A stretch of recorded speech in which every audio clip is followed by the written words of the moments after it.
I'm Noah Strykes. I'm a music producer, drummer, singer, photographer, videographer, and this is the Jelly documentary. Yo. Dude, it's been so long. Is this the Strike studio? I'm Ryan Rain. I'm a songwriter. I play guitar. I'm a videographer. I'm half of Double Vision, and I wrote most of the songs for Jelly. If we can finish Wong 1 video and workout video like this month even. Dude, yeah, let's at least Wong 1. We need to work on the music video songs first. That's very true. I was listening to a bunch of 80s music for whatever reason one day in my kitchen. And I was like, it'd be really fun to make an 80s album. We had just finished Mistletoe Love, which was our Christmas album at the time. We just wanted to do something more serious because Mistletoe Love was playing it safe. It really was. It was just a lot of like guitar stuff and not really experimenting with music, but we wanted to do something that was new. And Noah said, hey, let's make an 80s album. And I was totally in. I kind of already knew that it was gonna happen one way or another, whether it was just me or if Ryan wanted to be a part of it too. Because this was before we had even decided to be like a music duo. I think at that point, I had initially just thought like Mistletoe Love was it for me and Ryan. I texted Ryan again, similar to how I did Mistletoe Love an exact year ago. And I said, hey, do you wanna make an 80s album? And he said, I'm in. We didn't have a set plan going into this. We didn't know what we wanted to make, so we were like, 80s works, let's try it out. Did you bring the camera? Yeah. Okay, good. The new one? Dude, I got it like 2 hours ago. Really?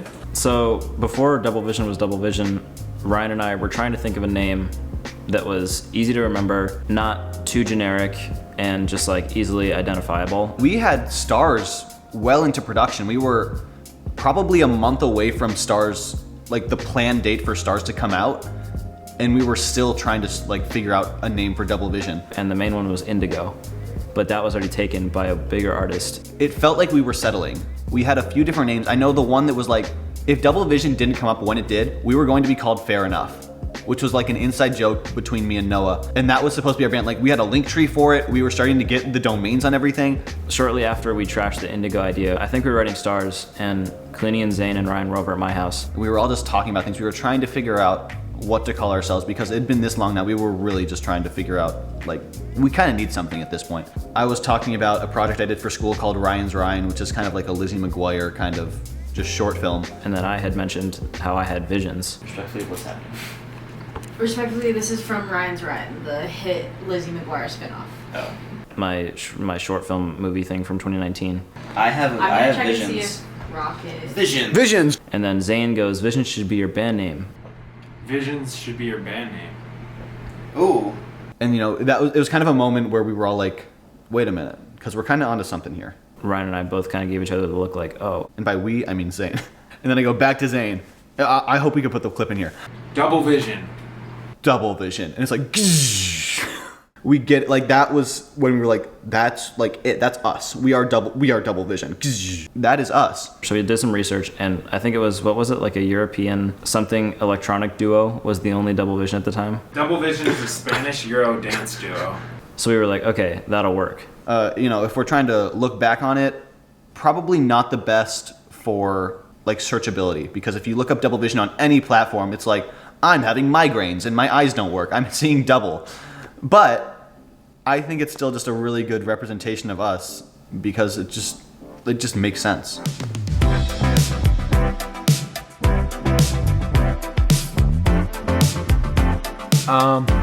I don't want to toot my own horn, but I did name Double Vision, so when they do make it big, I will be making 75% royalties from literally everything they do. Yeah, where is the story for the chorus? Let's go. So, first verse is, Get out of a party. we just got out of a party. I want to keep this going with you because you're vibing. And then At least, like- chorus is like you're living, bro. Yeah, chorus is like, driving through the night, look at the stars. Yeah, like pre-chorus is getting into the car. And then, right? Yeah, pre-chorus is like walking to the car, basically. A lot of it was like trying to figure out what kind of vibe we were going for at the beginning, because I know a lot of it was like really slow at the beginning. It felt like ballad types. It was a lot of like, we wanted to go piano heavy, like very reverby and like big.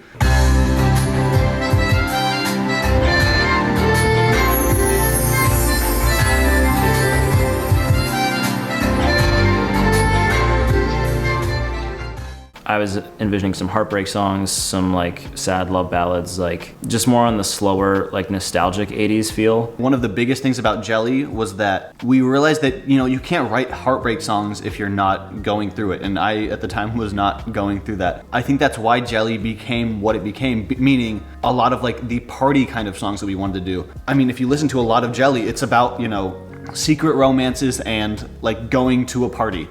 And I think that was just kind of a great reflection of how the process of Jelly was. We're having fun doing this every time we get together to have a writing session or to produce something new or find a new sample that we can use in a new song. It felt like a party every single time we got together. Because we have car, and then what else? Oh, B plot was performance, like you guys. We don't know. Is it garage or is it mountain? I think garage works. I invited Ryan and Zane over, and Cleanie. I'm Zane. I helped write some songs on Jelly, and I'm a dancer in the Movin' music video.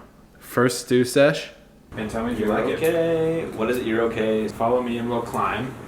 That's the first line. I heard a few songs at Noah's house. I liked what I heard. They were working on Stars, which I didn't know anything about at the time.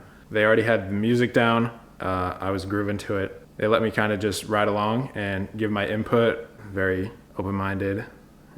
Listen to what I had to say. Here to stay, there's no you and me now, can't you see?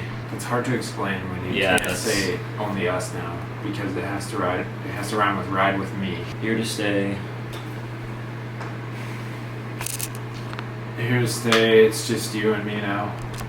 It's kind of the opposite, but that makes more sense. That was the start of writing Stars, and that was sort of the first song off of Jelly that was made. Baby, take my hand, slow, slow, slow. Baby, take my hand and we can go, go, go.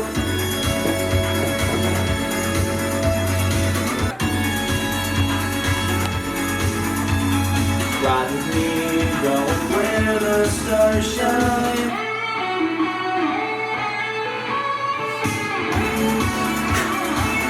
Where the stars shine. Chester cheetah chew chunk of cheese, cheddar cheese. Chester cheetah chew chunk of cheese, cheddar cheese. Chester cheetah chew chunk of. I just knew right away that group that was there was me, Ryan, Noah, Cleanie. That group was a bunch of great people, and so the environment at Noah's house was just very positive and felt like we could get something done.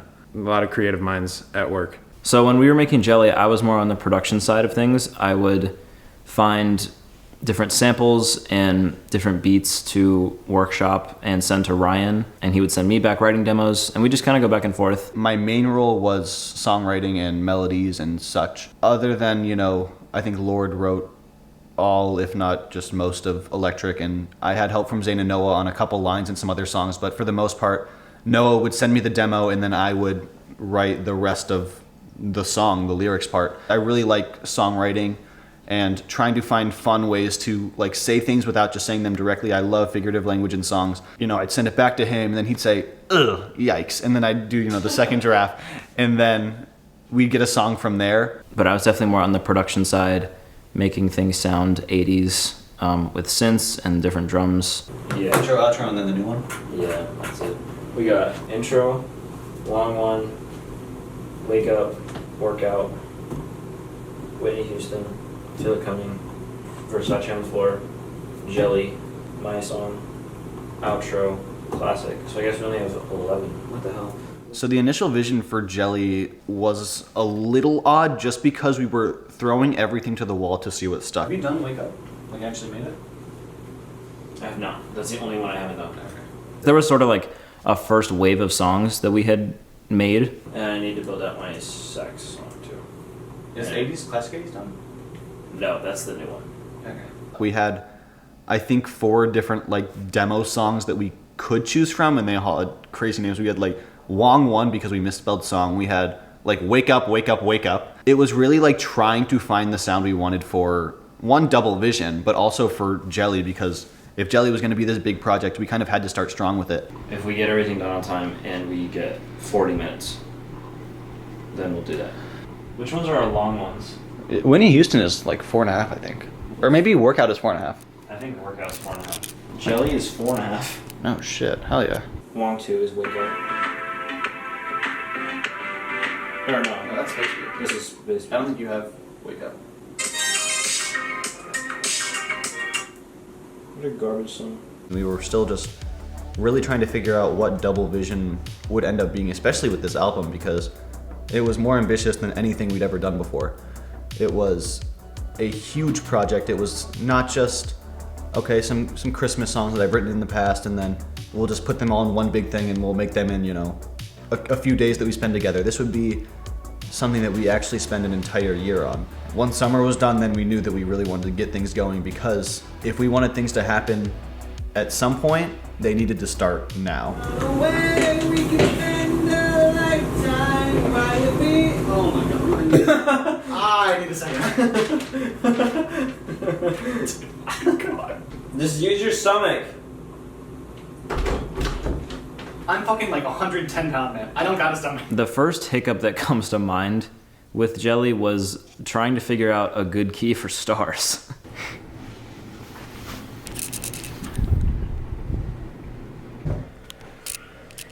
They're gonna be like, whoa, this was in the doc that I watched. Wow. Shut up. And that's it. You were out of focus this entire time. Don't know what to do. Dude, why isn't my voice sounding right? Don't know. Dude, one second, I gotta get in my flow.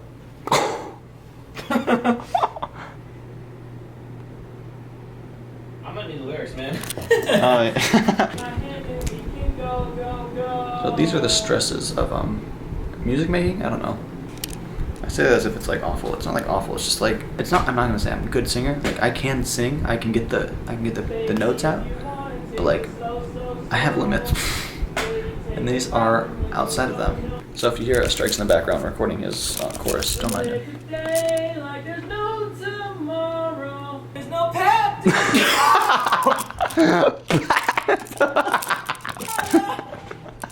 Dude, I think this is enough of a reason to rewrite the song. Dude, the thing is, we literally, it's in the wrong key.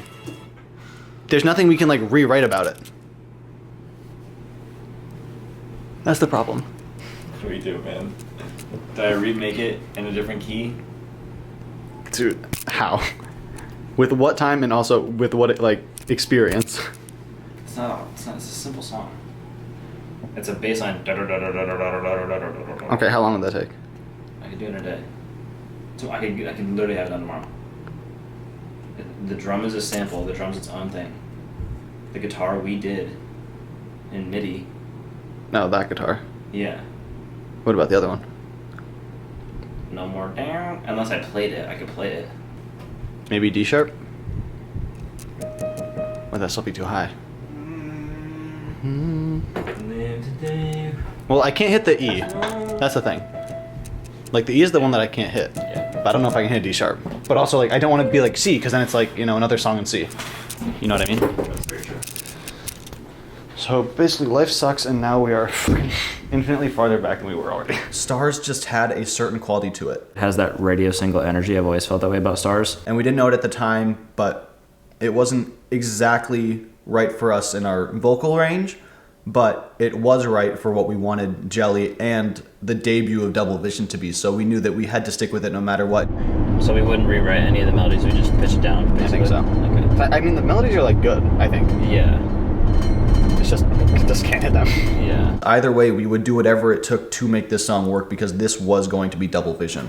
Go a little bit softer on that second I.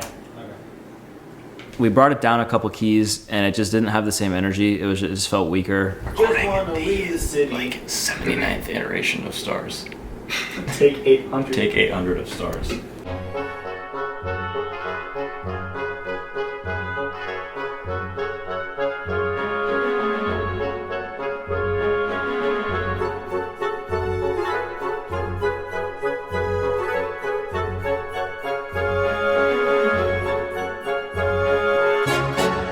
I think he sounds better than the other key. Well, it's definitely better than the other key. I think it's just iffy on your beginnings. I'll show you something different. I know you wanted to. Instead of just wanna leave the city and take you somewhere new. Don't want you saying never. Don't want you staying in. All I was looking for was a better Take You Somewhere name. And that one, you got it. The original key is the key it ended up being in. That's kind of why it sounds the way it does now, which is not the best. Even now, it's still not exactly where we'd like it to be, but you know, we can't exactly change our voices overnight. It just sounds a little awkward. It's Double Vision's first song, which makes it nostalgic in itself. Although it doesn't sound the best now, it has a special place just because it's Double Vision's first song. I don't even think at that point it was like, Jelly's done. We can't do Jelly anymore. But it was like okay, if we're going to move forward with this, we have to accept that there are going to be challenges and there are going to be things that we can't change at the end of the day. For lack of a better term, we're gonna have to adapt to it.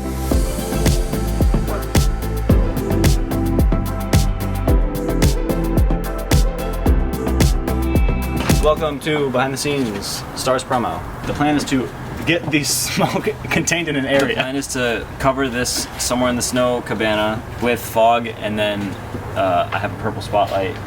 We're gonna hope that it gives us better rays than my Philips Hue light. We had to make some promo for Stars before we shot the video, and that was done at Cleany's house, the same exact spot we shot the Somewhere in the Snow music video. Jelly. We got Jelly. And this is the running theme because the album's called Jelly. We've had Jelly at every studio sesh, except one, right? You forgot one? Oh! Zane is our behind the scenes man. Shout out Zane. So it doesn't get on you. Shout out Zane. We had to get all these blankets to cover this like gazebo type thing. Do we have clamps or anything? That would be a good idea. I probably have some at my house. Yeah, we'll have. Oh.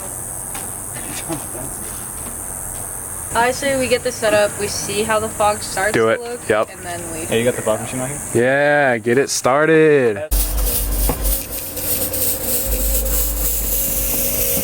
Tell us, what's happening on set? We are testing the fog machine, and that's the problem. No, shit, that actually is kind of sick. Is it? Yeah, Wait, okay, actually stand back in it, because now that it's pointing this way, If it points that like way, if we could do like a it's gonna be a lot. This light is good. Dude, check it out. very orange. So that looks cool. Yo, when you stand in front of it, it's so sick. That's what I'm saying.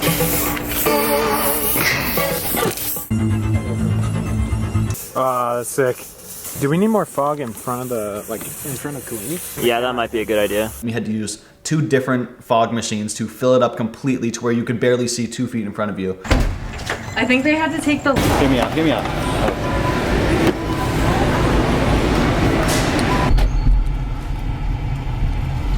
Yeah, like, look at that. We honestly probably need like 2 pumps for the whole shoot. That's sick. Yeah, look at that. Oh my god. We had one central light, and it was just a whole silhouette shoot of trying to disguise who Double Vision was, because at this point, there was no Double Vision. This was the big reveal. Are we ready? Yep. Am I good? More profiles.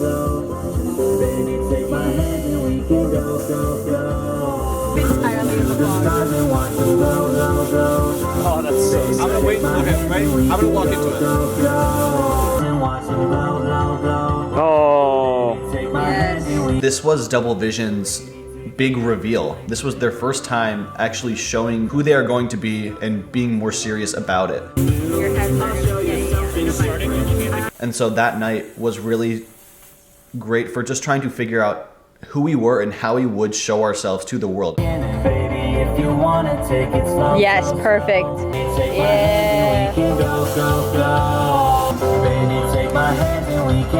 Perfect. It was also our first time really trying to market Double Vision. It was both like a Stars promo photo shoot and a Double Vision initial photo shoot, just like presenting Double Vision for the first time. We saw the trends that were going on TikTok at the time, and we said, okay, if other people can do that and blow up, we can do it too. It should be super, super easy. It wasn't. We thought, we're doing all these cool shoots. We might as well capture it all, both for, docs, horizontal, and TikTok vertical. So We made all the promo and we said, okay, we're good for now. Let's move on, and then let's actually start working on the Stars music video. Recording. Saying you're the one for can you help me bring drums? We went to my house and we took my whole drum set apart, took that downstairs into the garage. You can take this if you want to grab the pedal. Jelly time. Jelly time.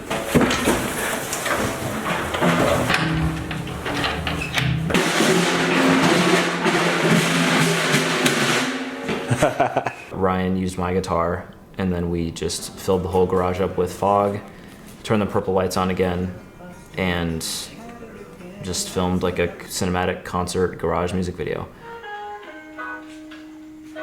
Mom? Dad? Yeah, don't look at the camera. Help! Don't, okay, shut up. Why did it go be, okay, it just went green, but keep doing your shit. Mom? Dad? Help!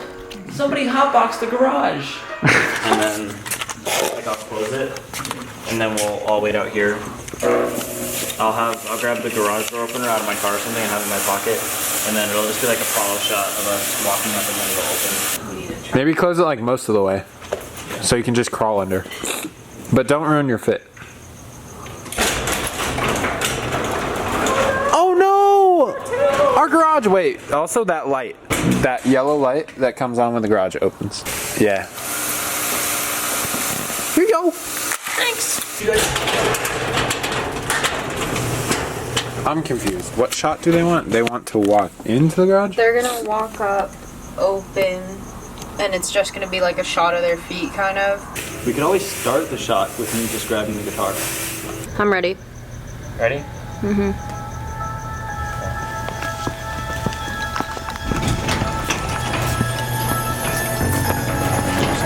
Yo, this looks sick. Is that good? Yeah. Can you get that real quick? Just like the setup. So that turns off and then it's you. And I'm thinking when the down now it cuts to it. Down, my foot. And then it can also cut through. Yeah. Ready? Yeah. And yeah, I remember I got the Double Vision Letterman because a lot of people wore Lettermans in the 80s, so I wanted a custom Double Vision Letterman. I still have it. Vintage, like traditional 80s, that's sort of like a reflection. You can kind of notice like the more traditional 80s elements in stars. Do you want to try something like this? Okay, let's get rocking. No time for stopping when another body's just beginning. Baby, if you wanna take it slow, so baby, take a breath and let you know. So we started filming and we ran into the problem. It was supposed to be something of a live performance music video version where Ryan's singing and playing guitar and Noah's on the drums, you know, killing it because that's what he does. Garage wide open in a densely populated neighborhood at 11 o'clock at night. So we had to be real quiet. Noah was just hovering over the drums, not being able to touch any of the drums.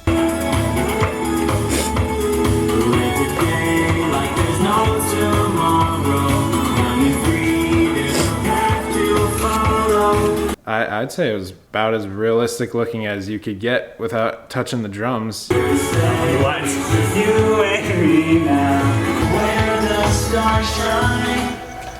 Yo, that looks sick. Good. And so we shot the entire garage shoot first because it was really easy access because we just did it in Noah's garage at the time, and then it was just us and Kalini shooting and Zane behind the scenes making sure everything went smoothly. The thing is, Stars was originally supposed to have a second half. It originally had much more than what ended up coming out because what came out was the purple foggy garage shoot. It's a little bit of an 80s editing style, and it's like two people in a garage just singing a song about after a party, let's ride to where the stars shine. But there was another half to it. We were supposed to be showing what was happening, showing the story of the song, which was these people leave a party and we're having the time of our lives. This night isn't over yet. Let's drive away. We'll drive into the night and never look back. We were gonna have the car mounts with the night tunnel light shot stars. Pre-chorus can be starting the car lights turning on, like, You know, stars. I was just saying words at that point. you're gonna go out super late at night, no one on the road, just get the single, vintage truck going down the road. Aubrey had her old truck that we were, intending on using.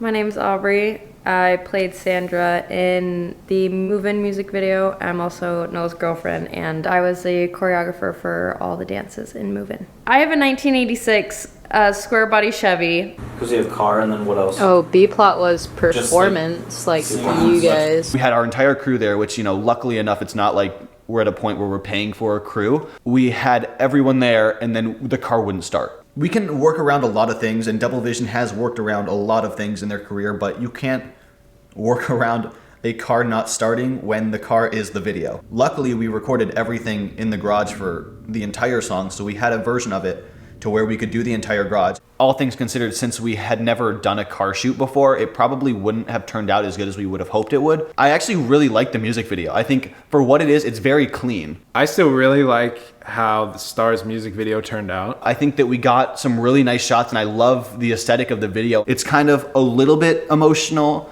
but at the end of the day, you're having fun. It's Stars. Stars is actually pretty good in my eyes. It kind of means a little more to me because it's something I got to contribute at least a little bit to. I liked the process, and it was my maiden voyage with Double Vision. Noah's not having much fun setting up right now, so I'm gonna bring him his favorite chunky, munchy, crunchy treat.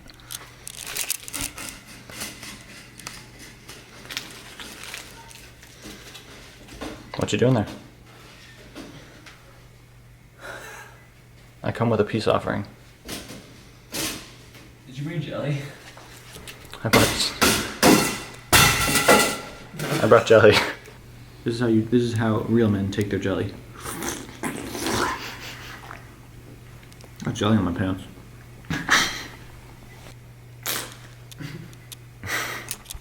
Yeah, everybody loves jelly.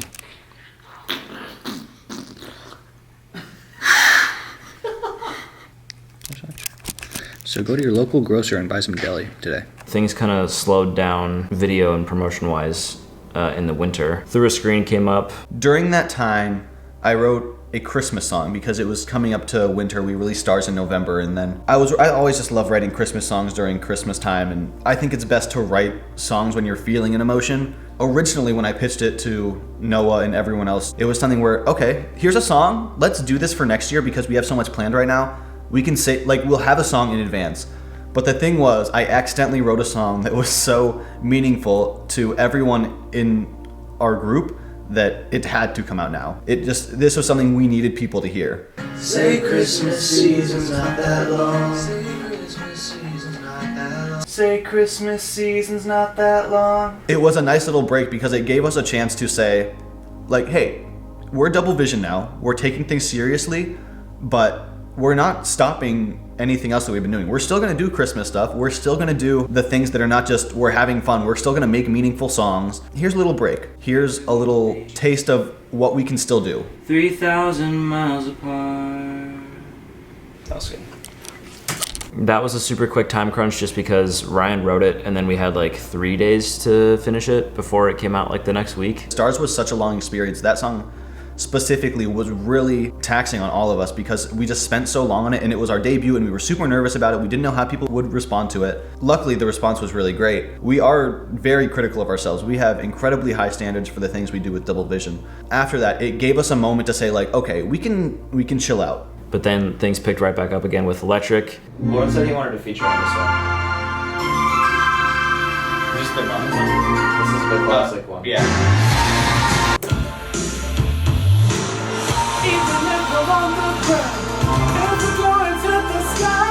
All we need is here right now. Going to the sky. What is it? All we need is Here right now. Yeah.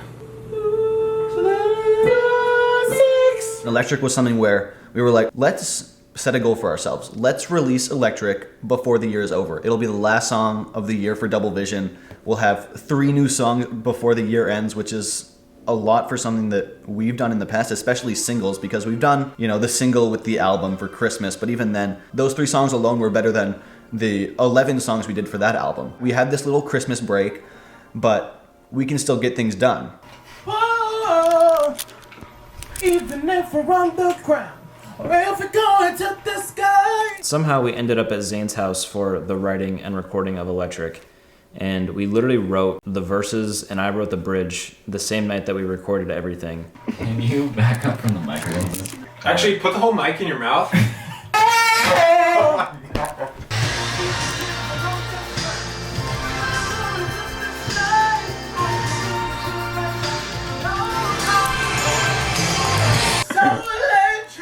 Oh my god. Did you want some tea?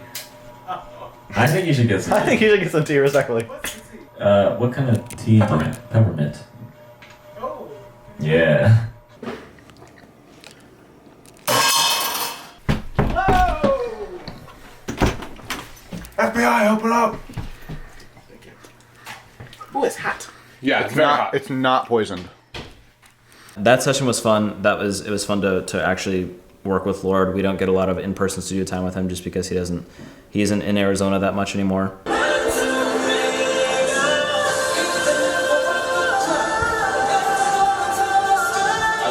Did you do that on purpose?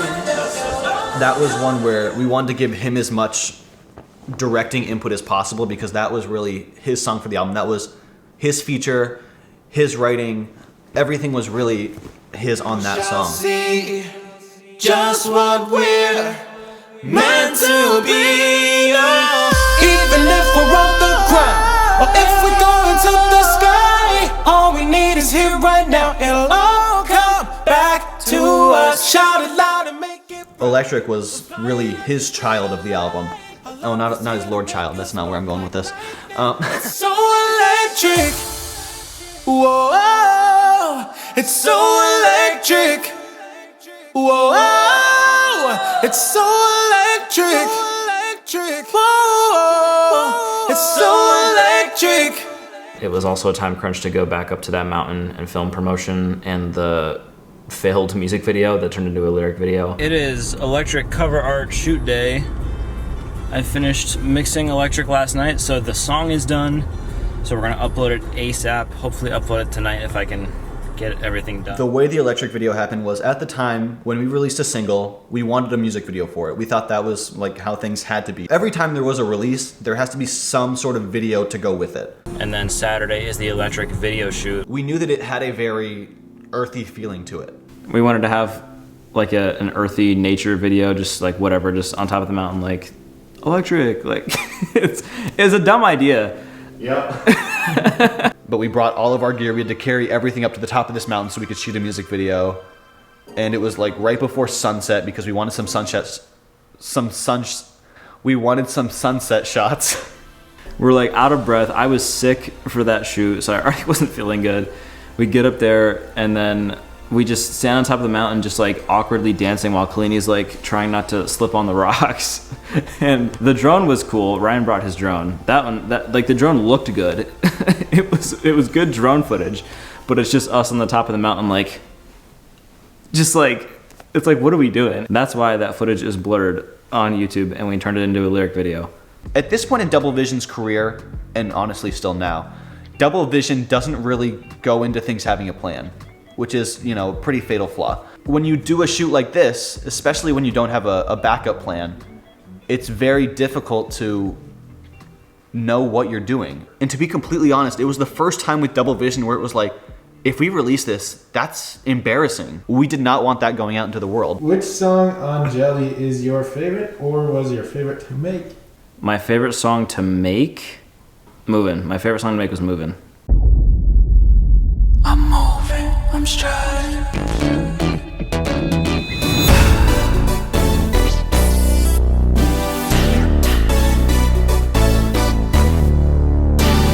I cannot even begin to explain what Moving has done to me mentally. We knew this was going to be the most ambitious thing Double Vision has ever done. We had started Movin', and this is a whole timeline in itself. Movin' was almost its own experience, and that was something that was constantly being worked on behind the scenes. But the music video can just like repeat twice. And it's like we're outside of the studio and we like hear it. And we're like, what the fuck is that? And we walk in the studio with and then slow motion glasses off. Ryan Rainey knows Strykes as Double Vision. Since the first demo I was sent, we knew that it was going to be the song. This was not just another song on Jelly. This was the song on Jelly. This was going to be its own era. Thank you. Dude, this song is so good. Like, even while Stars was in its final stages, Movin' was moving pretty far along.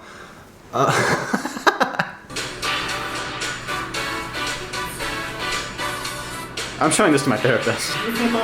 We knew we just wanted like a crazy home workout type of video. If this was going to be an 80s thing, we were going to hit on the 80s things, meaning we were going to hit on the 80s workout videos. I knew I wanted that song to have some attitude and sort of be like, oh, I'm better than whoever you're, messing around with right now. But also, it was weird just because we had to make it like a workout song.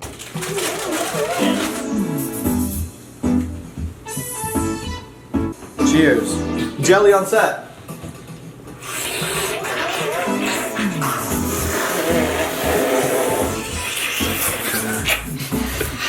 I was like workshopping every night when I would go to the gym and just sit in the steam room. I just put my headphones in and listen to the Movin' instrumental and just like workshop different melodies and lyrics and just concepts for the song. I brought my writing concepts to Ryan. I had some draft lyrics. Me, Ryan, and Zane revised them, just slowly chipped away at each concept that I had made until we got the final lyrics to Movin'. We need to write this song. We do. We have 2 hours, less than 2 hours. Sing it to me. The original? Yeah. The way you walk, the way you talk is something that I've never seen. Something that I can't believe. The way you got me staring, I do like that. The way you got me staring, Yeah, I like that part. What's the new line? You do way better, you can do way Where's that better. happen? You can do way better, you can do way better, you can do way better. 3. Movin' was with Ryan and Zane. It was one of the only, if not one of the better writing sessions in person that we had. Can we find something that rhymes with like staring eye? Blaring at my Karen. Karen, I. My. Caring, daring, tearing, herring. Comparing. Bill, do something with. Okay. This is why you're on the team. Because you said one of the words. Yeah. You wrote some lines out there, Zane. I wrote some lines on Movin'. I wrote some lines on Movin'. I wrote a few lines on Movin'. I wrote a few lines on Movin'. I couldn't tell you which lines, but it was.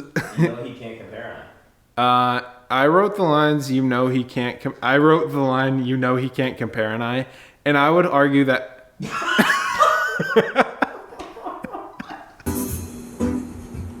just need to fit a lot of context into like 2 lines. Do way better, do way better. So the story is you're trying to get the girl to not be with the guy. You got me staring, You can say like he can't compare an eye. Either that or just like He can't compare an eye. Something staring at. Compared to I. No, he can't compare blank. I mean compare comma and I. Are we leaving that? Are we doing convinces me or no? Okay. So are we leaving this section blank? Probably not. Because that's a lot. No. I want to say I'm stuck something. I can't. Staring. I'm stuck something staring. Wait. I'm stuck with you. I'm staring. Stuck on you. I'm staring. Okay, can't compare an eye. I'm stuck on you. I'm staring. I'm stuck on you. I'm staring. I think it could work. We might have made a breakthrough. I'm stuck on you, I'm staring, I'm moving. Oh, damn, since we haven't done it so long. I'm trying to have like 100+ vocal tracks. I'm trying to have like so many layers. Are you down? Some whisper tracks? Yeah, of course. I played that again, that's the weirdest shit I've ever heard. What the? That's the weirdest thing I've ever heard. It's groovy. Yeah, be like, yo, what happened? And it's like, Oh. Could we bring one instrument on that point? Yes. Ow. What happened?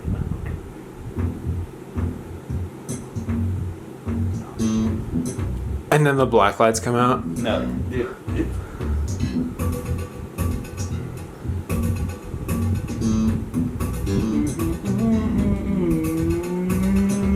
Yo, wait a minute. Wait a damn minute. Right? Dude, when it's plugged into the speakers in the room, Dude. it's so crazy. Corny. Corn? Sorry. Oh my god. You gonna film? Yes. And then recording was really fun because, at least for the ad-libs, I was just kind of doing like Michael Jackson type ad-libs, just like fooling around. And then I remember I bounced all the takes, and they all lined up with the song at different spots. And I was like, oh, this is actually sick. So all the like ta ta, that was all just like random, just me messing around in the vocal booth. I kept all those in, and then obviously all the harmonies, the vocal stacks, the whispers. I'm moving.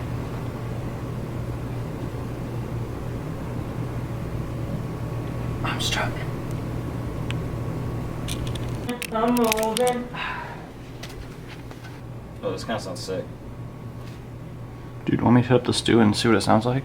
This Movin' is a really heavy song production-wise, so that was one of the more fun productions just because there was a lot to tackle. Producer shit. How he produces Serum. We knew we wanted choreography just because so many of those, 80s workouts were choreographed, in quotations, just like synced up and people doing the same workout. So we wanted that vibe. So that's when I went to Aubrey and I was like, hey, you do dance. Like, can you make us a simple enough routine to where a bunch of non-dancers can do this, but it still looks cool on video and it's still like good. I had no idea what I was doing. I was in dance in high school, so I was kind of in more of like a contemporary all-around dance and like kind of hip hop and stuff. But the examples that Noah had said of like home workout videos and stuff like that, I kind of started to get a feel for it. Yeah, she was super, super great with that process. And we were lucky enough to figure out a dance that everyone could do pretty easily. We knew what we wanted more than just, we'll be in a workout room. We kind of knew that this was going to be big. We rehearsed in our gym's dance room. Dude, make sure to get it in frame.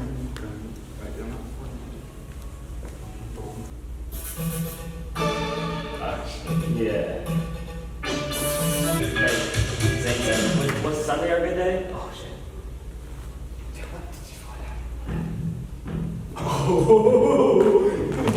6, 7, 8. Shimmy. Shimmy. Here. Down. Butt out. No, butt out. Hip out. Here. Here. Here. Butt out. Hip out. Can you manage that? No. Okay. Done.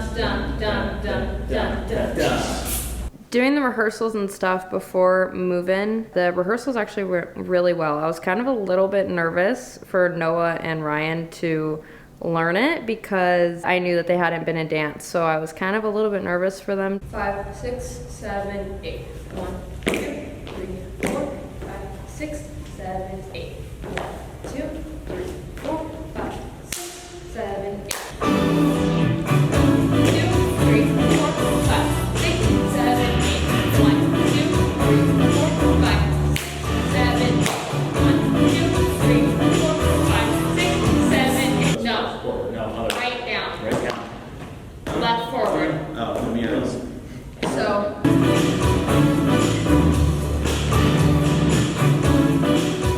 'Move-In, the choreography isn't really like complex or anything like that. It's pretty simple, especially for beginners and stuff, because I knew that we didn't have like people that had been in dance and stuff before. But they did really well, honestly, and they picked up really fast on it, which was great. Ryan and I were doing costume research, like trying to figure out the color palettes. Purple, pinks, and blues, and wristbands and headbands and tracksuits.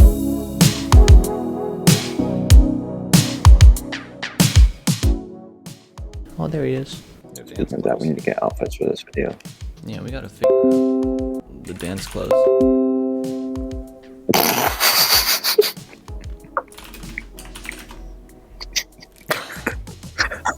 What is the vibe for the outfits? Dude, I don't know. What is this? Anyway. Oh, it actually was. I think this was the one that we're looking at. Is this the vibe? Yes. I don't know if we're doing the neon jump or tracksuits or if we're doing the short look, because the tracksuits would look better and we would stand out more during the group dance. Like, we're the only ones in the tracksuit, and then would the boys the be in like these kind of things? Yeah. I'm thinking, actually, what we could do is me and you are in tracksuits, Zane and Danny are in short shorts, Yeah, like and this the girls are in. Yeah, and then the girls are in... but we're in tracksuits, we stand out. That actually makes sense. And then we can incorporate both outfits. And I think we get, like... Yeah, because we're in this kind of shit, right? Yeah, it's literally those. Hopefully not this one. Hopefully we go have something better. But, yeah, like, we're in this kind of this stuff. And then we get, like, matching short shorts and leggings. So they all look the same, but, like, you know... Goddamn, like, these ones are absolutely vibing. But... Yeah. A little out of the budget. Anyway. Here, select the size. Select the medium. Medium. How much is a medium? Oh, fuck. Damn. Dude, respectfully, I don't know, man. Dude, I don't know. I'm getting some good money from this cat sitting job. That's our character name for the video. Smithies. We get like a vintage sign that says Smithies. I'm not rocking with the color palette. Yeah, we get a vintage sign that says Smithy's Workout Studio. That would actually be really funny if it said like Smithy's Workout. Yeah. Dude, that's the song name. That's the song Smithy's name. Works. That's the song name. I don't know if we're calling it Smithy's.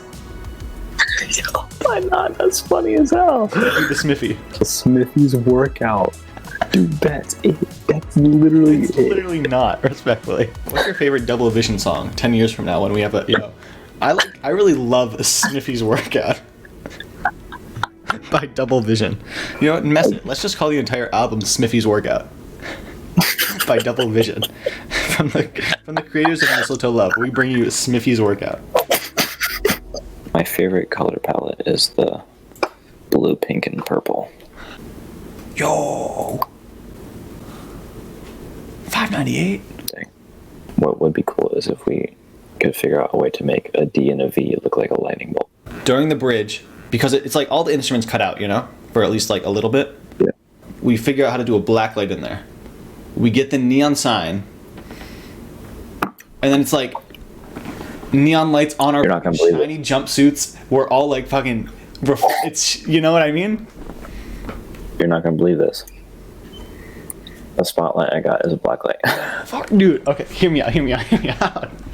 Because could you imagine all of us fucking doing our choreo? We're still doing the solo choreo, but we got fucking black light neon signs in the back. Dude, tell me it would be the sickest shit of all time. That would be very sick. I'm in. Yo. Can we get the shoes? We found those tracksuits, luckily, that are like now iconic to Double Vision. They've been used, you know, dozens of times in promotion and videos and stuff like that. I knew I wanted Aubrey to sort of be similar to us, so we got her sort of the same colors and just made it like girly enough and still 80s enough, but still cohesive with our outfits.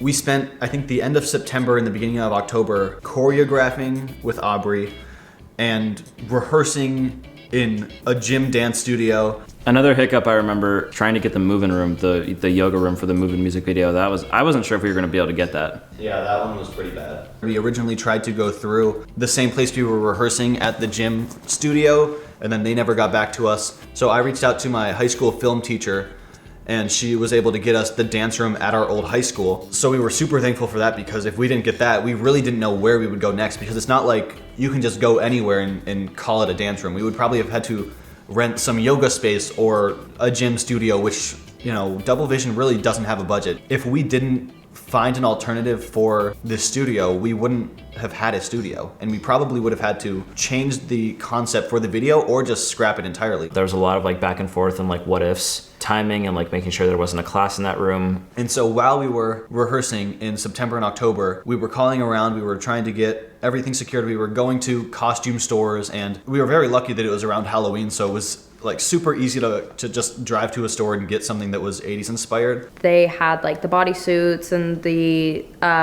like the tights and stuff. It was still a little tough trying to figure out how everything would fit together, because originally we had a plan for 2 extra dancers in the video. Initially the plan was we were gonna have 2 more girls on both sides of Aubrey, and they were gonna be in pink and green, and I'm really glad we didn't do that. We were kind of forced not to do that just because we couldn't find 2 girls that were willing to do that, all that for free, and just like be a part of it. But I'm kind of glad it worked out that way. I like just the 5, and it just looks a lot better. I like that it wasn't like too much, because I think it's like moving is like just enough. Something like Stars, it's just, you know, 3 or 4 people, and that's it. And you know, a lot of us really just aren't that busy anyway at that time. But when you're trying to get 6, 7, 8 people on set, all on, you know, a weekend that everyone is free, it's pretty difficult. Especially when it's not something that you're like, okay, you can call off work because we're gonna pay you for this. We're not gonna pay you for this. I think that's actually a good clip.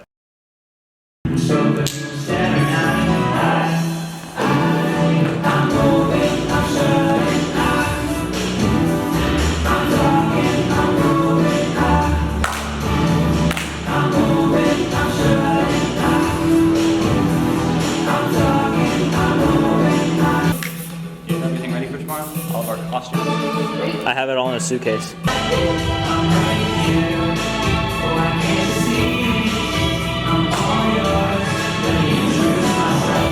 So I have most of the stuff ready for this video shoot tomorrow.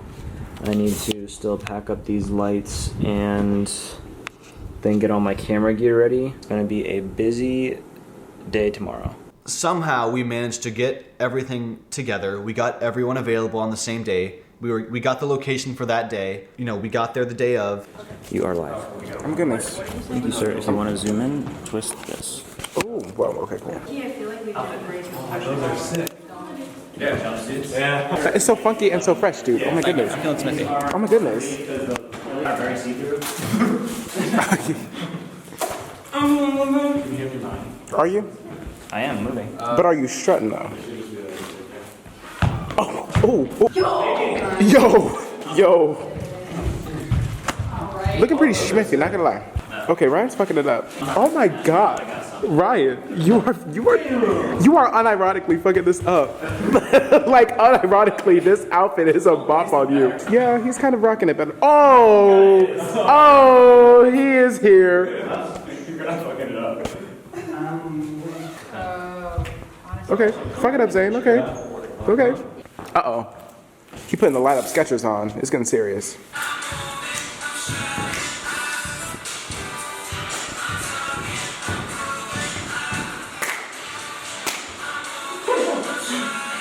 Oh my god.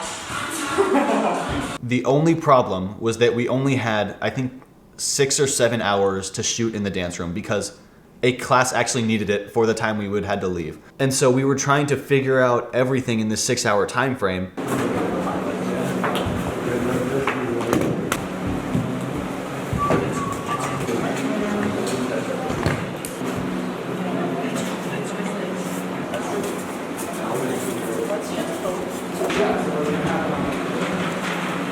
We don't have time for this shit. Oh. We had Lourdes behind the scenes. So how's it coming? It was a little stressful on set. You doing all right? No. If I start recording, this whole thing shuts off. Okay. So I won't get any of the info. So we have to make sure like the exposure's all ready when lighting's set up. Oh my god, how are we feeling those Strykes? Battery. Dude, I'm a little nervous because we're behind schedule. Getting ready, we were putting on makeup, we were making sure our tracksuits were on right. A bunch of people doing a bunch of stuff at once, like Kalini setting up her stuff while I'm, getting the treatment to my phone so I can look over the shot types, and, Ryan getting dressed, getting all the lights set up. Aubrey teaching Zane and Danny the choreo and them learning really fast, which was great. I don't know. Hey. Can we just do like a little like...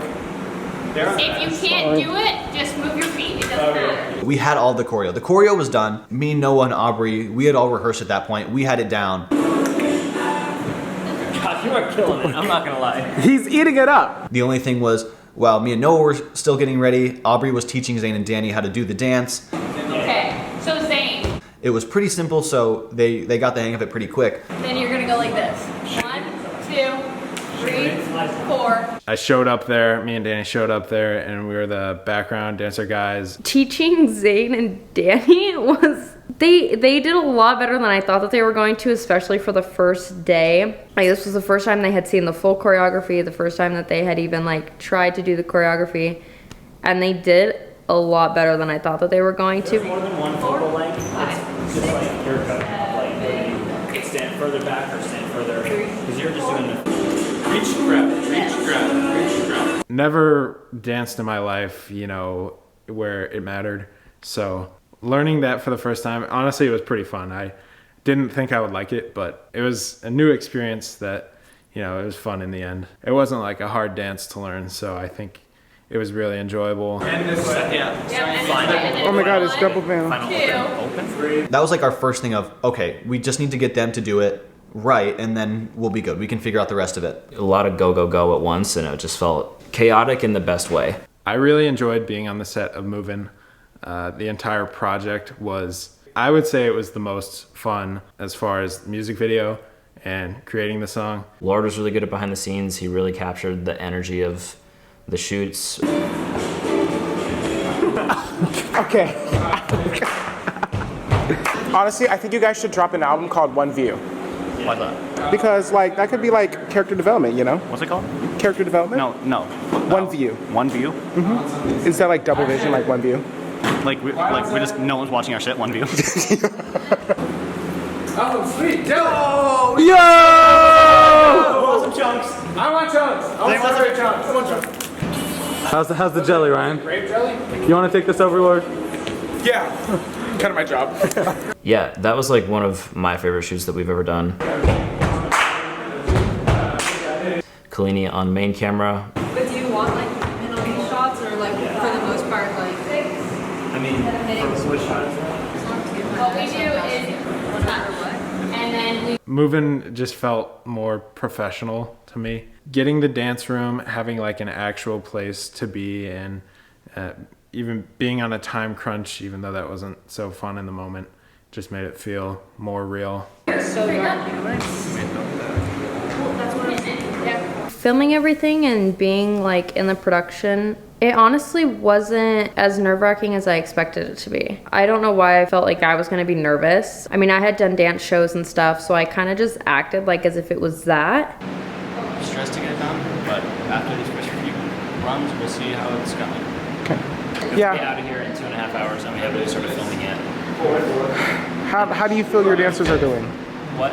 How do you feel your dancers are doing? They're doing well. I was worried, but they've got it. And so we had a ton of takes of the choreo from every different angle we could imagine because we didn't know how we wanted to edit it later. So we got every single angle imaginable. If one person messed up, we had to restart the entire thing just to make sure we had a version of everything going smoothly just in case. And so that took up a ton of time.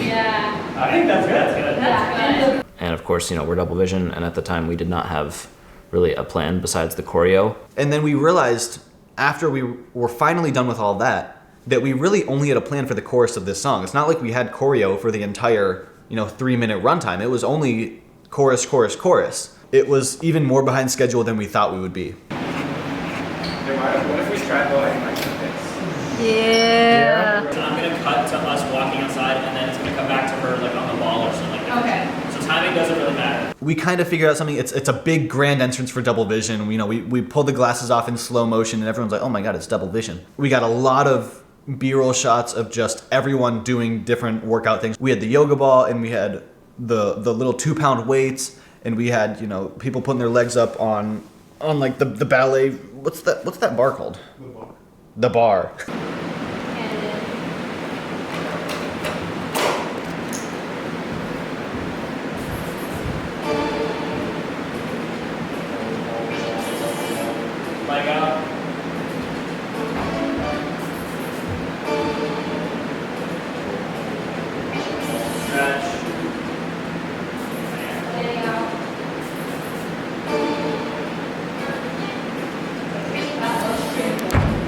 But the problem was we were running out of time. And then we realized, okay, final chorus is different. We don't even have a shot for the final chorus yet because that's supposed to be like the lights turn out and then it turns on black light and it's all glowy. Oh, this is it. Be close.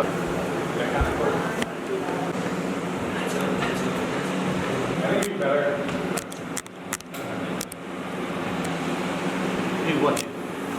That's it. We kind of have to do this quick. We have to get the blacklight scene because if we don't, then we're not going to have a final chorus, and we only have today. Action!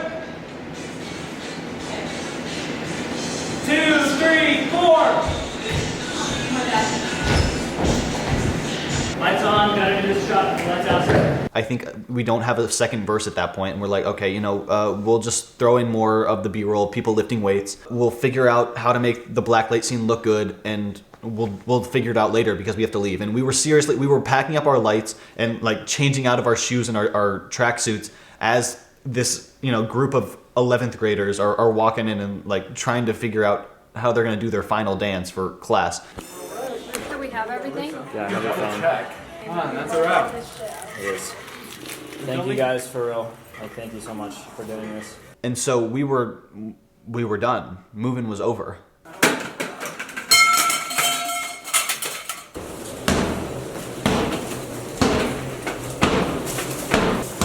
How do you feel, Mr. Strykes? I'm a little concerned. I knew that we needed a second day after we filmed the first stuff because I knew that it wasn't exactly what Noah and Ryan wanted. Thank you, bye, Lord. We did not finish everything. I'm not sure exactly what we did and did not get. That was in like mid-October that we filmed that. We had a long while to sit with the release of Stars and figure out what we were gonna do for Movin'. Movin' was a little far down the timeline, so we knew we had time. What ended up working out was somehow everyone's schedules aligned again, and we got access to the dance room again.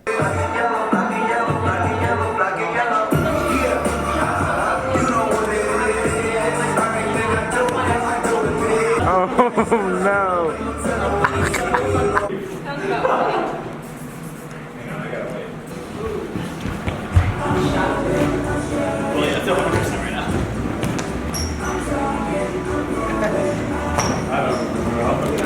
This time, we knew exactly what we needed.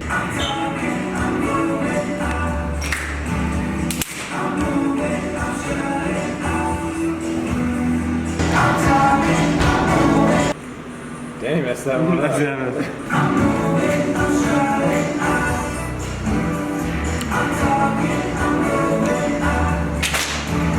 We knew that we needed to get the second verse, we knew that we needed a better blacklight scene, and we knew we had to get a couple more things just to round out the shots we didn't get right the first time. But we go in the second day, we go in with a plan. It's still double vision, so it's a little like, we'll figure it out.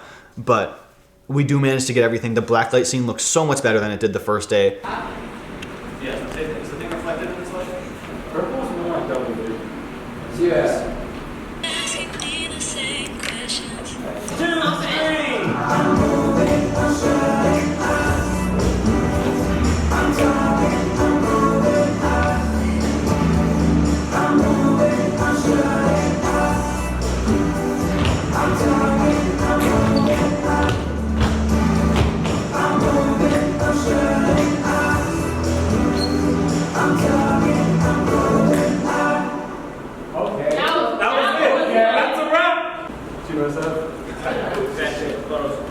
We get the second verse, it looks so much more fun. We have some movement with the camera, and we have some more like blocking in the video, so it's a lot more of a story, and it's a lot more just fun visually. It's less of just a camera on a tripod and we're standing around singing the song. Kelly Tour. What I want, can you see it now? If you understand, I'm a better man. You're right here, so close to me. I'm so sure it's not myself you think. Kalini obviously killed the whole video. She's great at what she does. Movin' somehow comes out the way we want it to, which is kind of crazy because we've gone through such a journey. And the thing is, The second shoot day for Move-In was almost 2 months after the first day, and we had to make it look like it was shot all in the same day. So I'm sure if you look really close, there's probably some people's hair is a little bit different. Aubrey had, I think, Halloween nails in the first video. I'm sure if you look in certain shots, she probably doesn't have those anymore. For the most part, everything still looks smooth, and unless you're looking super, super close, it all looks like it was done in one shoot day. It was released on January 21st. It was great. Everyone loved Move-In. I still love Move-In. Move-In is an amazing song, a great video. And it ended fine. The video is great. I love that video with my whole heart. And then that was the last single off of Jelly. From there, it was just a matter of getting the rest of the album done.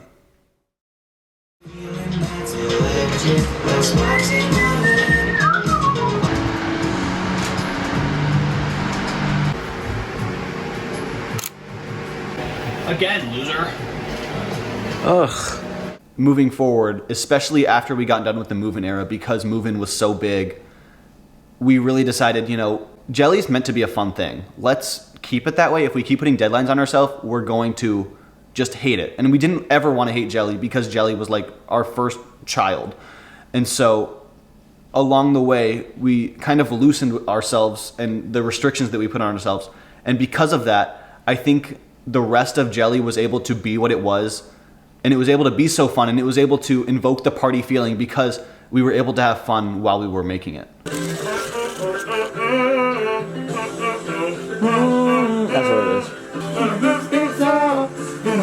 it is. It was a ton of behind the scenes stuff. We didn't have to worry about making a music video. We had some things in the works. I know we wanted a Jelly music video at some point, but there was never like a set plan, and it wouldn't really work timing wise, and we'd have to cast other people that we didn't know, and giving Double Vision's track record, it wasn't the best that we couldn't really keep up with our own shoot days, so we didn't really want to have to include anyone else in there. And so the Jelly music video kind of fell through. It was like if we get around to it, we'll get around to it. There are certain things where, yeah, it'd be great to have them, but at the end of the day, we kind of have to prioritize the actual music. That is the most important part of the album. Without the music, there's nothing to make a music video for or make promo for, because the music is the heart of the album. Give it flare, fist in the air. Don't you forget about me. Candlelight, side by side. That part's cool. I like that part. I would say my favorite of the non-single songs is probably Night Goes On, because that song is so Whitney Houston. It's so I Want to Dance with Somebody. I love that song with all my heart. I think it's a really fun homage to 80s. Because with that song, I really wanted to just go for everything 80s I could do. That song has, I think, 3 different 80s movies references. I know it has Ferris Bueller's Day Off in the bridge. Lift me up as the night goes on. Another round and round on a Ferris day off while everyone's gone. It has it has Dirty Dancing in the chorus, and it has, oh, what else does it have? Now it's only us two singing. Time of my life until dawn, our song. Don't you forget about me. Yeah. And it has the Breakfast Club in one of the verses. Give it flare, fist in the air. Don't you forget about me. Grab the... So I really loved being able to figure out the special parts of those movies and put them into the song and just kind of be like, thank you 80s for happening, because those movies are so like special to me. I love those movies with all my heart. And so Night Goes On is really just like, I feel like that's the most 80s song on the entire album, because it's just like, it really is just, let's have fun. This is the 80s. It can be whatever we want it to be. These were like the movies that shaped my love for film. So if I can put that into a song that I create, like, why would I not do that? I would say Night Goes On and Stars are tied for my 2 favorite songs on the album. And Stars is just...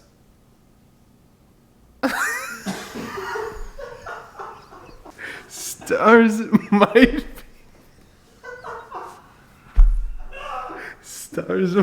be the best song in the world. Night Goes On is that real 80s Whitney Houston vibe, and Stars was just really memorable to me to be a part of the songwriting process and the music video process. It just sticks with me, and it's a catchy song too. Along the way, we had to find the rest of the album, but in a way that kind of connected everything and had a little bit of a flow between songs throughout the album, so it wouldn't be just like you're jumping from this emotional ballad to so it was really fun trying to figure out how we would connect all these things. So during all of the behind the scenes stuff for all of these songs, we knew we wanted a cool way to promote them, because at this point we've been doing all of our research on, you know, how to blow up on TikTok, how to promote a song as, you know, a beginner artist and all of these things, but none of them were really more than like post every day about, hey, my song's out, check it out. And we just never felt like that was us. We never wanted to be the people who were like begging a potential audience to stream our song. And so we decided that we were going to have a little bit more fun with it, because we were so serious with the music. We wanted to have fun and keep it light with the promotion for it. And so we said, you know, we're doing an 80s project. Why don't we do some fun commercials? The commercials for the Smithy branded products. So we sort of had the idea to make products around our songs and then make commercials for those products. It's sort of just like a less direct way of saying like, hey, go stream our song. It's like, you know, we're making the branding for the products, we're coming up with the product ideas, and then we have to figure out a way to tie all of that into the song. The first commercial we worked on for Jelly was a little drink called Diet Smith. So Smithy, so Smithy, so Smithy. I mean, it was basically 1-to-1 with Diet Coke. Let's not beat around the bush here. Introducing Diet Smith. Diet Smith doesn't really tie into Night Goes On, even though that is like the song for Diet Smith. We watched a ton of old 80s commercials like for cereals and different food products, and we knew we wanted like the rotating can shot and like the little, you know, drip of condensation down the can. We had Ryan's mom print out the Diet Smith label with her Cricut machine, and then we sanded a real Diet Coke can and then just like exactly placed the Smith branding over the old Coke branding. And then we were able to just throw together like an old vintage style, like, oh, enjoy your favorite soda pop commercial. Your favorite new soda pop. So we wanted it to be kind of a satire on these celebrity endorsement things where it's so obvious that the celebrity just doesn't care and they're just doing it for a paycheck. So we had Double Vision as characters kind of talk about this amazing new product, Diet Smith. They're talking to the camera and they're saying like, I drink Diet Smith all the time in the most monotone voice possible. Just take Double Vision's word for it. We're Double Vision and I drink Diet Smith all the time. Of course, at the end of the commercial, because all of them really do promote the album at the end of the day, at the end of the Diet Smith commercial, we have the thing where it's like, buy Diet Smith and you get a free copy of Jelly, the album, on a CD. That was our first time trying to have some fun promotion for a song, which ended up being Night Goes On. Electric is like this big, powerful song. It'd probably be some sort of energy drink, electric energy. You know, we wanted that like traditional like football field Gatorade, like, it's so electric, electrolytes, like, you know, football coach yelling at you, just that kind of vibe. Today we are filming the electric promo, which is a little juice box energy drink. It's so electric! I feel like you should be louder. It's so electric! Yeah, that. It's kind of a Gatorade type commercial where, you know, it's a coach and this sports player who's just really not good because, you know, they just don't have the drive to do it, but then they drink electric energy and now they're great and they're getting everything done. They're catching footballs, and if you drink electric energy, you can blow up a football, but just by squeezing your fist. Gives you superhuman speed and strength. You know, I had the ref shirt on, I had the whistle. Ryan's like the, you know, the PE kid who's like struggling. We had Orange Spark, our love is here to make us spark. You know, we tied everything into the lyrics and the songs. We thought, what would we want to see? If someone was promoting something, what would catch our attention? And we said, you know, if we have some wild sports drink video where there's an explosion happening when someone squeezes a football, I'm gonna look a little more into that. I might consider streaming someone's song because they're doing something out of the ordinary. They're not just doing what everyone else is doing. They're giving me a reason to think that they're different than everyone else.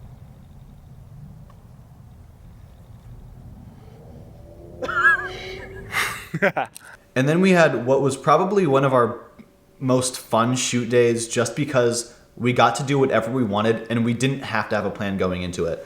And this was the Smith Court Mall shoot. Welcome to Smith Court Mall. We literally just filmed in the mall. We just branded it as like the mall in the Smithy world. Me and Noah got in our move-in tracksuits again, and we just walked around and did our thing, and we had Cleanie like filming us from pretty far away the entire time. And so we got a lot of looks that day. It was very funny to see how people react to us in that environment because we're wearing 80s neon blue, purple, pink tracksuits just in the middle of a mall on a random summer day. So we got to talk to a lot of people that day about the album and kind of why we were doing things. I really love that shoot specifically, and it was just like a couple hours at the mall. But I really loved it because we just got to do everything in the moment and we didn't really have to have a plan. Like I think there's a thing where we're eating in the food court and we were like, okay, if we're advertising a food court at the mall, what are we gonna do around here? There's this place selling really awful looking chili dogs. We need to get a chili dog, and we got it, and it was the most disgusting looking chili dog we have ever seen. And in just one of the shots, I think, is it you, Noah, that eats the chili dog? It is. And so Noah has to eat this disgusting looking chili dog on camera, and it was so. It was not great. It was not great. And I had to keep eating. And yeah, we had to get. We didn't get this shot, so we had to keep eating it. It was just a really fun way to promote the album. And then of course there's Smithos. Did someone say Smithos? Double vision! We knew Smithos Mixed Berry would be the main product, and we knew we had to do Movin' with whatever the main product was. And a lot of the old 80s cereal commercials were like, get your vitamins in, like, you know, part of a balanced breakfast. So we were like, Smithos is made with 8 essential vitamins and iron to get you ready to move. And Strykes. You know, get moving, get active with Smithos Mixed Berry. And then Mixed Berry is just like the Double Vision signature flavor. In my head, it was always just because the moving colors were kind of like Mixed Berry. Yeah, we made the Smithos cereal box. Ryan looked up some old cereal box designs and just sort of went off that. And then we just used blueberry Cheerios for the Mixed Berry Smithos. It was silly. It was supposed to be like an old school breakfast morning, you know, Sunday morning commercial. And then we put our Double Vision twist on it with including the weights in the box. It's like this 8-pound dumbbell in a cereal box. It's just like, what's going on? This is 121. KSM. And one thing for promo that went through the entire span of Double Vision was Smithy's radio.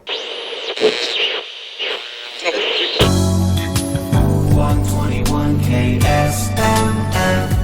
We knew we wanted like an 80s style radio interlude kind of transition. I think it was often a week before the song came out. So we kind of made like a little mini series out of it with Smithy's Radio. So there's 2 radio hosts. They're not Double Vision. They're not Ryan Ray No Strykes. They're their own people. They're written as their own people. This is just adding to the lore so we can make things make sense in the future. And so they'd give like little advice things and they'd talk about the weather. You know, their favorite band is Double Vision and they talk about Double Vision. They would always just promote Double Vision. They say, Double Vision, a new song coming out. Listen to it next week on this date. And again, that was just another way to have promo for the songs. You know, instead of just saying, you know, oh, my song's out. It's like, you know, radio style intro. We're sitting there with like the mics mounted up. Radio style show. It's supposed to look like, you know, an old radio lounge, and then it's us talking like, oh, did you hear the Double Vision? It's more stupid 80s stuff, but it was just fun promo. It's less boring than just saying on TikTok, go stream my song. No shade to anyone who does that, but we just wanted to have fun with it. That was probably the closest we got to, hey, we have a new song coming out, please listen to it. So Smithy's Radio was something we kept for not only all the promo, but that was something that made it into the actual album of Jelly. It's right in the middle of the album, and it perfectly transitions into Jelly and moves you on to the second half of the album. But it was something that became such a big deal promo wise that we were like, this kind of is so ingrained into what Jelly and Double Vision is at this point, we need to include this in the album too. It is Wednesday, April 20th at 12:14 a.m. Jelly is done. We've put a lot of time into this, and now it's done. Still have 2 more songs, technically, but that's for deluxe. Snapchat. Yes.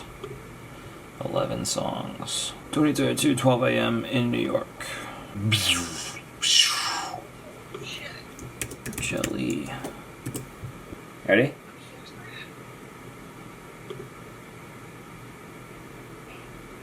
That was anticlimactic. Oh. Let's go.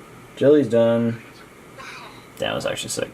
Alright guys, so it is 8:27 p.m. on Thursday, May 12th, 2022. 43 minutes until Jelly is live. I got some pre-release shitters, not gonna lie. This is like the first project I've actually been kind of nervous for. And I don't really know why. I think there's multiple reasons, but yeah, I'm nervous. It's out.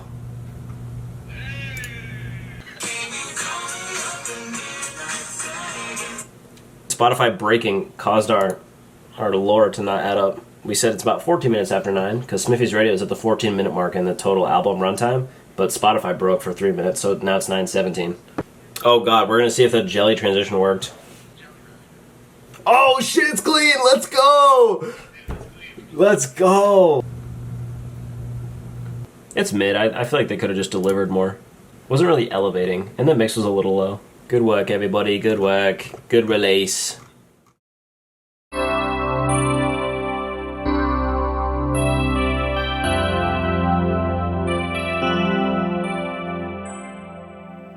We're Double Vision. This is our song Jelly. Hope you enjoy. Jelly Live was shot at my house. I thought it was cool.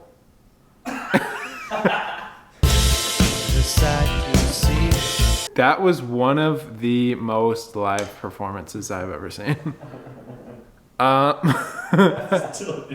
It was so raw. It was so bad.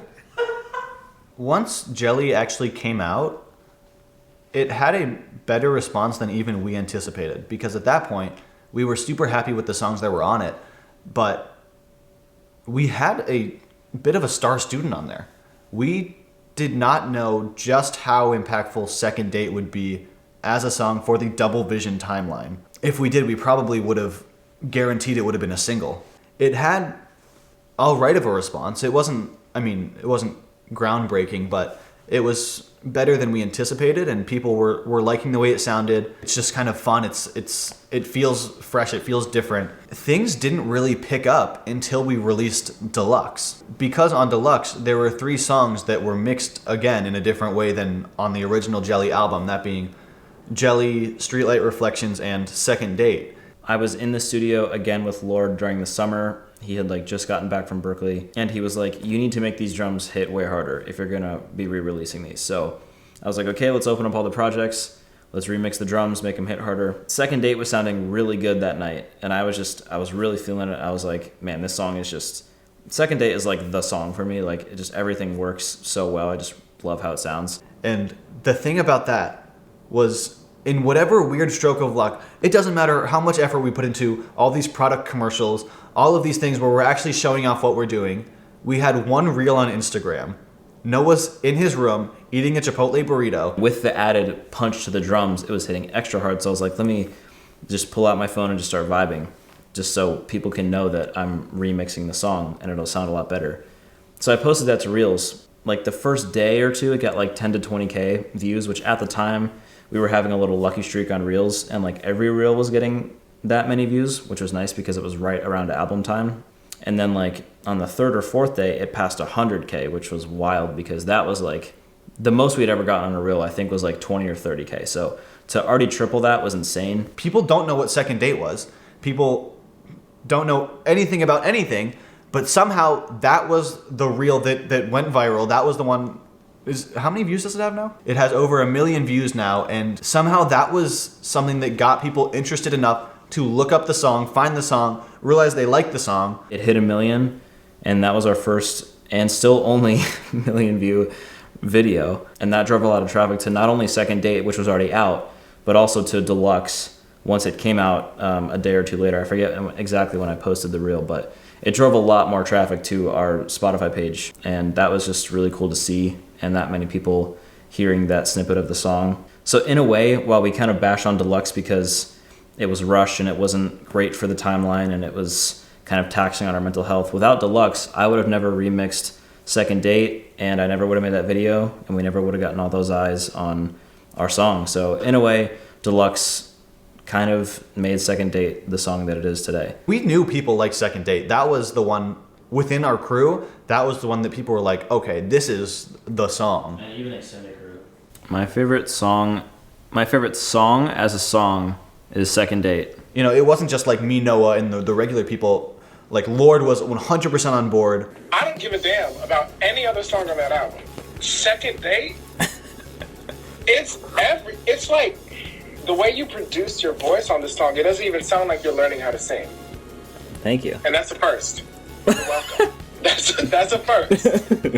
This is your first song where you ate down on this song, Noah. So whatever the hell crack you put in this fucking song. No, listen, because whatever the hell crack you put in this song, I'm gonna need you to make a whole new album to put that crack in it and fuck Jelly. You fucking improved on this song, Noah. Thank you. I'm You're too really kind. happy that this album took as long as it did. Because, Me too, kind of. yeah, because this album was a growth period for you. Yeah. I mean, shit, just from Electric to this. This song is a banger. Fuck the album. I'm so serious. I'm so serious. And what I'm about to say, this is a good thing, Noah. This don't sound like a Noah Strykes song. Thank you. Fuck the album. That's what I'm saying. Album out, second date in. Dude, that's what I'm saying. This was one of the songs we also were able to show Sadie on FaceTime. Oh my god, no, kids, can we talk about it? Can we talk about it? Can we actually break it down? Because can we break down today? No, because my reaction yesterday, for literally no reason, like there's no reason why you had to go that hard. None. At all. None at all. And she loved the song, which was huge for us because, you know, she has so much more experience than us with this kind of stuff that if she likes this song, like we knew internally that it was a good song, but now we really knew it was a good song. That's why Second Date is as big of a song as it is now, and that's why it's our #1 stream song, because of some burrito on Instagram Reels. Up until that point, everything was fine. And then we had to rush to get a deluxe out in a reasonable amount of time.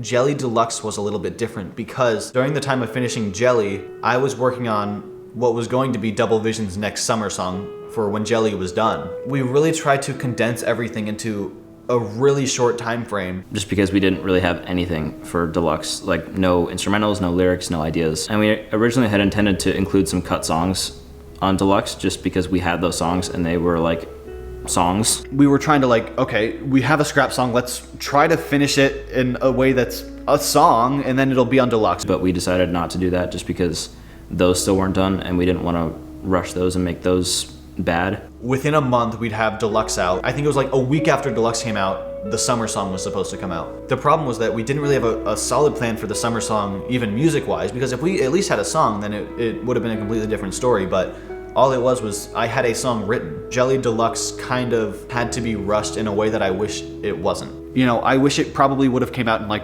August or such, and we really had time to figure out what songs worked. If we had to make new songs, then sure, we can still be in this 80s era and work on new things and figure that out from there, but we didn't have to impose the deadline on ourselves along the way. A lot of it was we wanted to prove to ourselves that we were capable of doing something like this and capable of making something better than our last album. In addition to my Movin' remix that released in February, Seth also remixed Movin', which was really cool. It was cool to hear his take on the song. I sent him all the stems. He added a lot of his own production, which was cool. I was glad he didn't just stick to the stems and just like rearrange the song. He totally took it to a new level. So I was happy to have Seth a part of this project as well, just because he's sort of like, he's like the other person in the crew that, you know, he obviously lives in California, so we never really, I haven't seen him since 2018. So it's always cool to include him on stuff that we work on just because he is a really good friend and he's, you know, he loves everything we do. We love everything he does.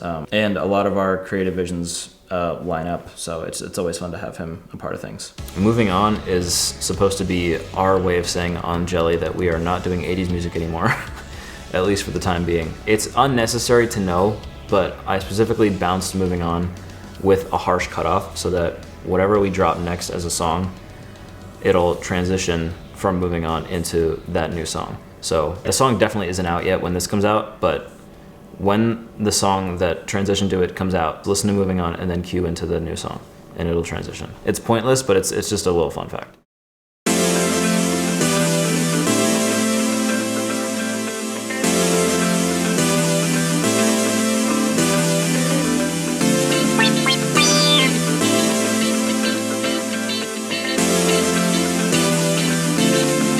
Gonna be so jelly.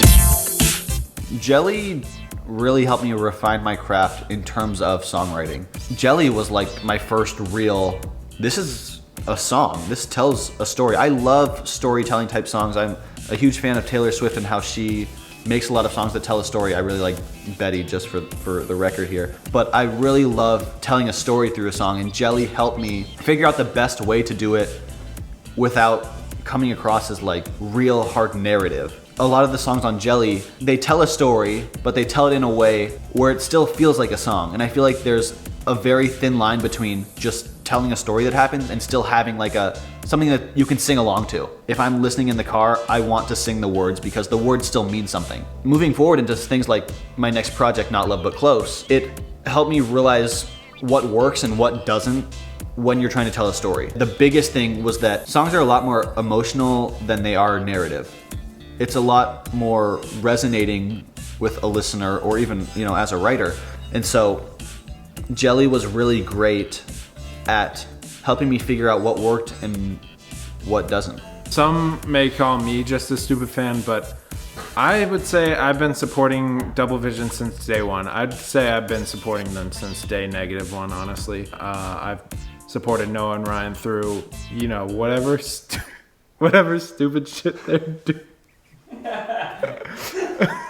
Yeah, whatever awesome things they're doing, I'm there right beside them. Which member do I think is better overall? I'd have to go with... I've seen Noah and Ryan grow a lot closer. They're great partners together to work on music, to be able to lean on each other. I feel like their friendship is just a great friendship that has really evolved. The differences between Mistletoe Love and Jelly, I feel like Noah and Ryan are showing a lot more of their skills in this instead of kind of playing it safe. They're just really showing how much their voices have improved, how much they've been working on that, how much they've been working on their own skills themselves. Yeah, I'm very proud of Noah and Ryan and the work that they've put out. I've really seen a lot of growth in both of them in music and just individually. I think they both have so much talent. I believe that they will continue to grow and get better, and I can't wait to see what happens as they continue to grow.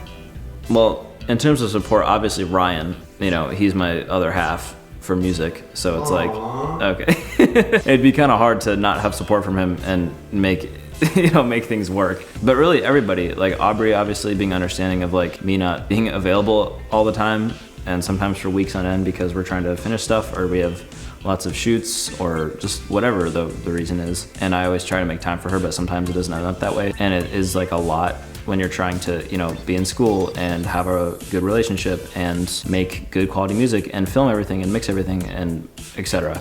Just when you're doing everything, it can be a lot. I'm lucky to have her be understanding of all that and support me throughout everything.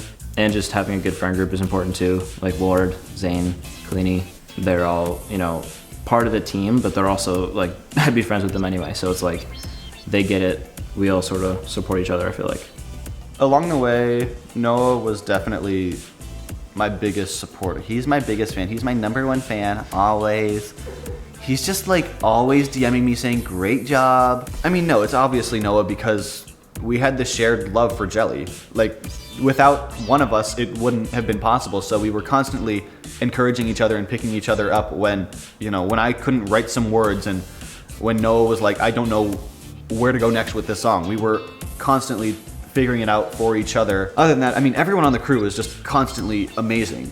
Zane and Kalini and Aubrey and Danny when he was on Move In, and just everyone was surprisingly so supportive of a project like this, especially coming out of something like Mistletoe Love, which, in the moment, yeah, it was ambitious. We were doing our first real musical thing, but I mean, if we're being completely honest, we had no reason to expect or really deserve all of the support from people on the outside, especially before Stars came out. But when Stars dropped and there were all these people streaming it and saying, I love this song and when's the next one? After we had such a rough internal process. But the thing is, nobody else knows that stuff. Nobody else knows everything that went into it. They just know the final product. As far as everyone on the outside knew, it was exactly as we wanted it to go and it was a smooth trip. And so I think the entire album wouldn't be what it was without the support of everyone along the way, proving to us that despite all of the troubles behind the scenes, the things that were really actually getting out into the world were still worth getting out into the world, and they were still better than we even thought they were, despite everything that went wrong along the way. Overall, Jelly was a great experience. It's one of the highlights of my entire creative career, and it's the work that I enjoyed doing the most. It still has its modern elements, it still has its Double Vision elements, it has all the inside jokes, all the setups we included for future projects. It's a great starting point for Double Vision, I think. I think we already are looking back on it feeling proud and glad that we did it, but I think in a couple of years it'll really be a great way to look back at Double Vision's first project in all senses, visually, sonically. I want to thank everybody out there for all the support on Jelly for that whole year, sharing and streaming and just enjoying the music. Yeah, just being a part of things and giving us these opportunities, and it gave a lot of good memories and good times, and it set us up for a lot of what not to do and knowing what to do for future videos and songs. Jelly will always have a special place in my heart. Guys, my heart bleeds with the love of you. I know that I can go to anyone in the Double Vision group and know that they will be there for me and that they know that I am there for them no matter what. And I think this entire experience just really taught me a ton about music and about relationships and about video making, and just without it I wouldn't be anywhere near where I am today, and I wouldn't have anywhere close to the experience that I have now. And I'm just super grateful that this entire experience happened the way that it did, and that we had to go through all of the roadblocks along the way, because without them, if everything just went super smoothly and it was the easiest experience of all time, it just wouldn't have set me up for the future projects that we do. And I'm so hopeful for the things that we do moving forward with Double Vision, because if we can do Jelly with everything we had to go through with Jelly, we can do anything. It was cool to see us all put effort into this one thing and have it be the fun, memorable era of life and our careers that it was. That's a wrap. Oh, sorry. We literally have.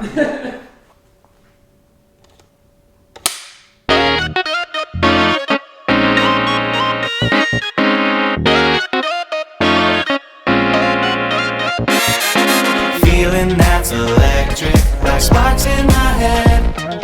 All you had to do was smile.